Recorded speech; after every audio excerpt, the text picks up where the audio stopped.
नमस्कार, रमन टाइम्स में आपका हार्दिक स्वागत है। मैं नमस्ताना देश की प्रमुख खबरें लेकर के आपके सामने उपस्थित हूँ। भारत की तेजी से बढ़ती हुई अर्थव्यवस्था से चिंतित अमेरिका ने थोपे 50% के टैरिफ आज से हुआ लागू।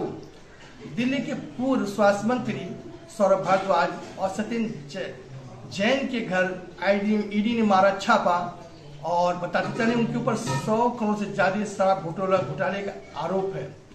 और बात करते हैं चुनाव आयोग का। चुनाव आयोग ने कहा है जिस तरह से विपक्ष लगातार उसकी बुराइयां कर रहा है वो कहीं से वाजिब नहीं है। उससे जनता से पूछे हैं 5 सवाल। अब जानते हैं पूरी खबर विस्तार से। नमस्कार, मैं मस्ताना आपके सामने समाचार के हेडलाइन के साथ साथ समीक्षा करने के लिए उपस्थित हूँ।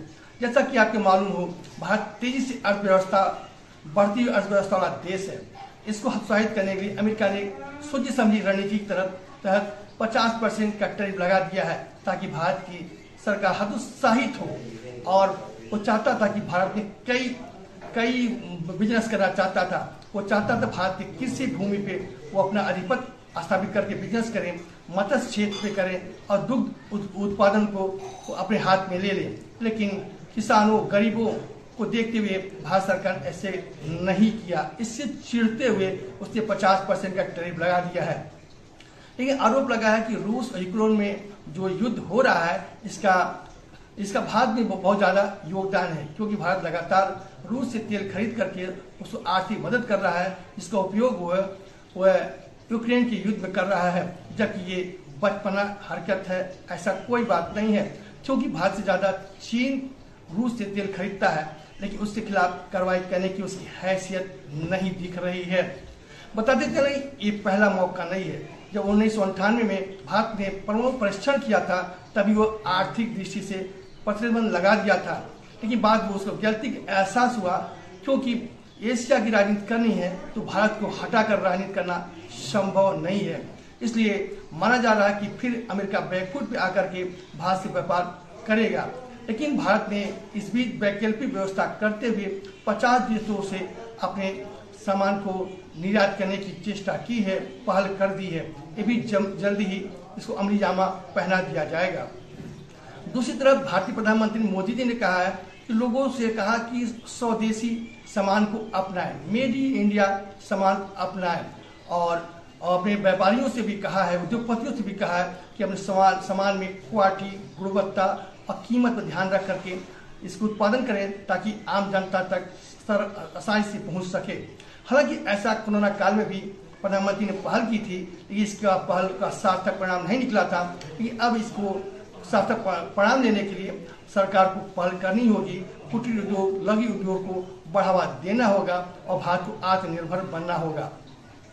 अब बात करते हैं दिल्ली की पूर्व आप पार्टी के में रहे स्वास्थ्य मंत्री सौरभ भारद्वाज और सत्येंद्र जैन पे ईडी ने कार्रवाई करते हुए कई जगह छापा मारा। उन पर आरोप है कि उन्होंने 100 करोड़ से ज्यादा का शराब घोटाला किया था। इससे हतोत्साहित होकर के वो बयानबाजियां भी कर रहे हैं। अब बात करते हैं उत्तर प्रदेश की। उत्तर प्रदेश के मुख्यमंत्री योगी आदित्यनाथ ने कहा है कि प्राइवेट सेक्टर में भी न्यूनतम वेतन अधिनियम लागू होगा, जो 1948 के संविधान में लिखित है, जिसको अभी अमली जामा नहीं पहनाया जा सका है, लेकिन अब इस पर अमली जामा पहनाया जाएगा।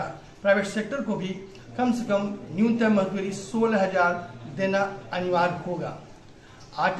और आपकी बात करते हैं कि चुनाव आयोग का, जिस तरह से लगातार विपक्ष चुनाव आयोग को घेर रहा है, उसको बदनाम करने की कोशिश कर रहा है।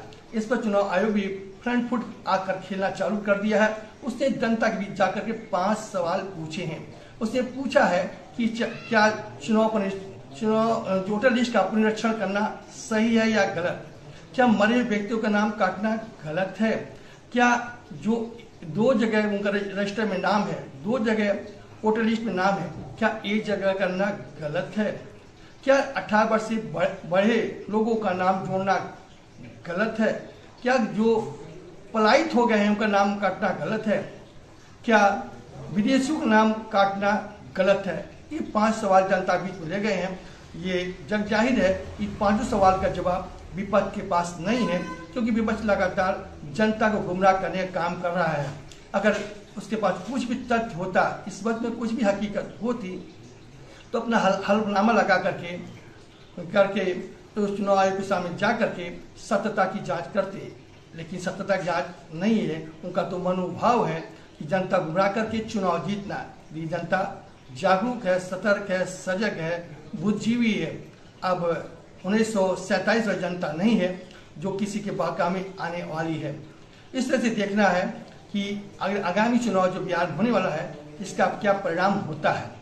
आज समाचार यहीं समाप्त हुआ, कल फिर मुलाकात होगी, तब तक मुझे इजाजत दीजिए। आपका दिन शुभ हो।